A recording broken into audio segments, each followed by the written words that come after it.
Pada tanggal 21 Maret kemarin, kita semua dikejutkan dengan berita seorang ibu yang menggorok leher ketiga anaknya, yang dimana dikabarkan satu orang anaknya meninggal dunia dan dua orang anaknya mengalami luka berat. Bersamaan dengan kabar itu, viral pula sebuah video yang dimana seorang ibu sedang diinterogasi oleh pihak kepolisian. Dari video tersebut, ia mengaku bahwa ia melakukan hal itu agar anaknya tidak sedih dan juga tidak menderita lagi. Dia tidak sanggup melihat anaknya dibentak-bentak.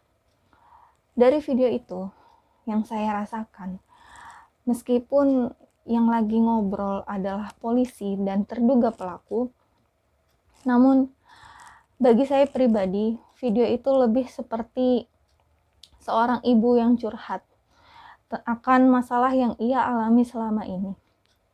Ia juga bercerita dengan tatapan yang kosong dan senyum yang mengembang. Apa yang keluar dari mulutnya mungkin saja adalah kepahitan yang selama ini ia rasakan, yang selama ini ia pendam semampunya. Dalam kesehariannya, ia menjalani peran sebagai seorang istri dan juga seorang ibu untuk ketiga orang anaknya.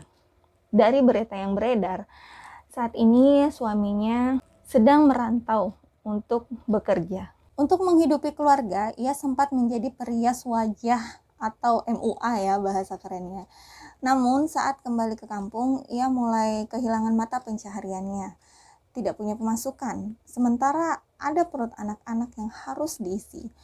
Ada kontrakan yang harus dibayar. Tentu saja itu adalah suatu ujian yang berat.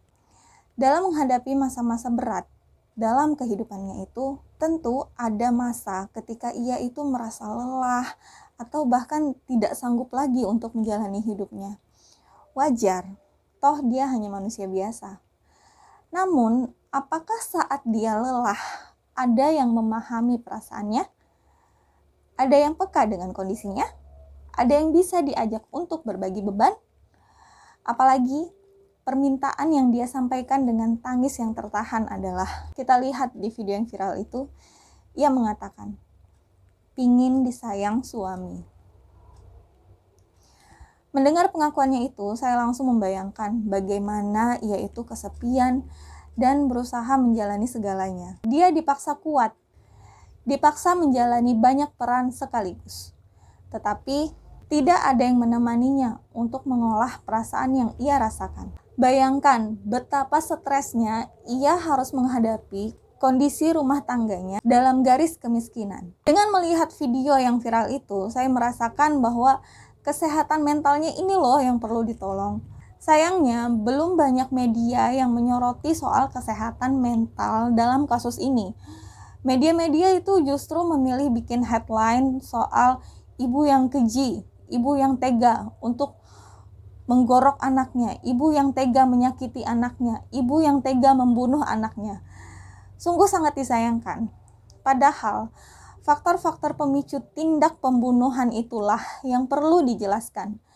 Supaya hal-hal semacam ini tidak perlu ada lagi.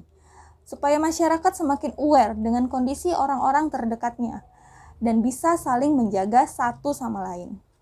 Hubungan keluarga yang baik membuat seseorang itu merasa nyaman dan dicintai, serta memberikan rasa memiliki.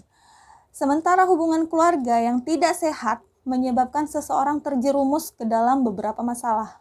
Ketika hubungan keluarga stabil dan saling mendukung, seseorang yang memiliki masalah atau gangguan kesehatan mental mungkin lebih responsif terhadap pengobatan, persahabatan, dukungan emosional, dan seringkali dukungan ekonomi itu berdampak positif pada seseorang yang menghadapi masalah kesehatan mental.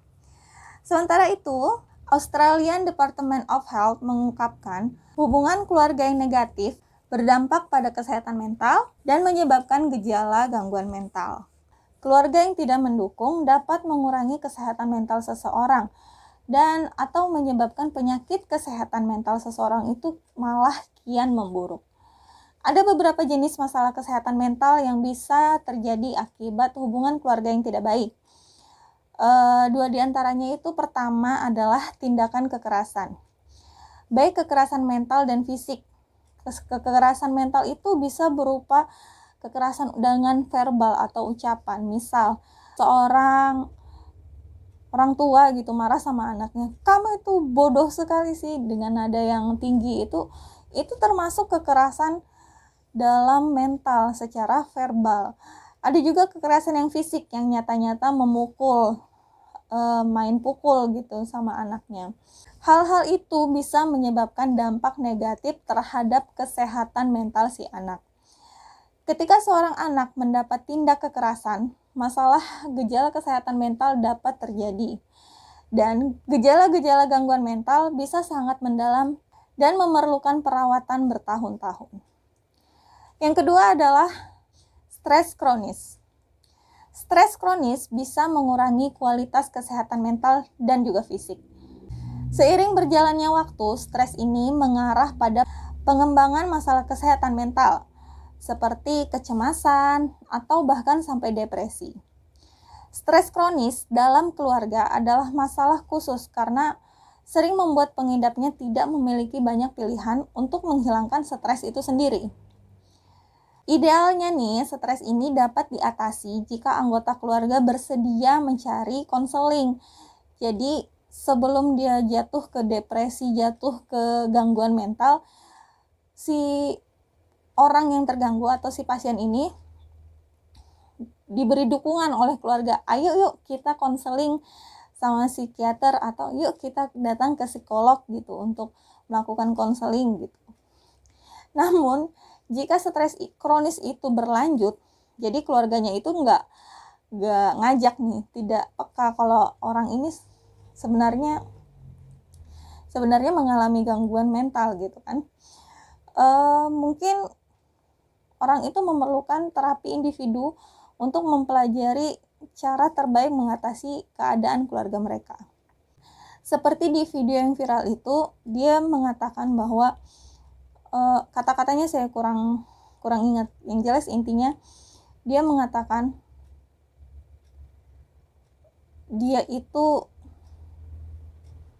sudah lama mendam dari kecil, dia sudah mendam bertahun-tahun.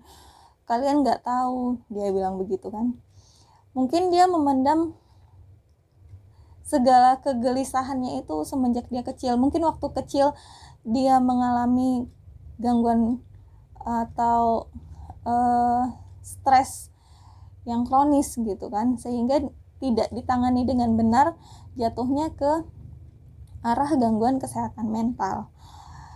Lalu bagaimana kita yang sehat ini menjaga kesehatan mental kita? Cara yang pertama adalah curhat atau berbicara tentang perasaan Anda kepada orang yang Anda percaya. Hal itu dapat membantu loh. Anda merasa mendapat dukungan dan Anda merasa tidak sendirian. Kedua, tetaplah aktif seperti berolahraga, karena dengan berolahraga kita akan berinteraksi juga dengan orang lain, dan berolahraga juga dapat meningkatkan suasana hati kita menjadi lebih gembira gitu. Kemudian terapkan pola makan sehat. Nah, pola makan sehat ini berguna untuk menjaga fungsi otak dan organ lainnya di tubuh yang baik untuk mental kita. Nah, yang tidak kalah penting adalah hindari hal-hal yang diharamkan oleh agama saya, yaitu alkohol, merokok, dan juga narkoba. Yang dimana alkohol, rokok, dan narkoba itu dapat mempengaruhi mental dan merusak organ tubuh Anda. Kemudian, cara selanjutnya adalah tidur yang cukup. Tidur yang cukup ini dapat mengelola suasana hati dan emosi, serta mencegah depresi dan gangguan kecemasan. Cara selanjutnya adalah dengan bersosialisasi serta menjaga hubungan baik dan tetap terhubung dengan keluarga atau kerabat. Selanjutnya adalah jangan sungkan untuk meminta bantuan bila Anda kesulitan mengatasi atau melakukan sesuatu. Misal, jangan sungkan untuk meminta bantuan kepada keluarga inti atau tetangga. Saya juga mendengar berita bahwa sosok ibu yang menggorok anaknya itu, dia adalah sosok yang pendiam, kemudian tidak bersosialisasi dengan tetangga, seperti itu. Kalaupun kita ambil pelajarannya ya, saya Saya sama sekali tidak menyalahkan pihak manapun. Saya tidak menyalahkan si ibu, saya tidak menyalahkan support sistem keluarganya, saya tidak menyalahkan karena kita tidak tahu seperti apa. Di sini saya ingin mengambil pelajaran bahwa berbicara atau melakukan interaksi dengan orang lain itu sangat penting untuk menjaga kesehatan mental kita. Lalu lakukan juga aktivitas yang kita lakukan. Misal kita suka menonton, lakukanlah. Kita suka berolahraga, kita suka jalan-jalan, lakukanlah itu. Karena hal itu tentu saja menyehatkan. Tidak hanya dengan secara fisik, kita juga harus ada kiat-kiat secara spiritual, yaitu terima dan syukuri segala yang kita miliki. Serta berpikirlah positif, karena pikiran negatif itu hanya akan mempengaruhi mental Anda. Dan pengaruhnya juga pengaruh yang tidak baik. Dan cara yang terakhir adalah dapatkan vitamin D secara alami dari sinar matahari. Kenapa vitamin D? Karena vitamin D itu baik untuk kesehatan mental. Ia dapat membantu otak melepaskan bahan kimia dan meningkatkan mood. Oke, gitu aja video dari saya. Semoga kita dapat mengambil hikmahnya dari kejadian ini dan kita doakan yang terbaik kepada sang ibu dan keluarga. Terima kasih sudah menonton video ini. Wassalamualaikum warahmatullahi wabarakatuh.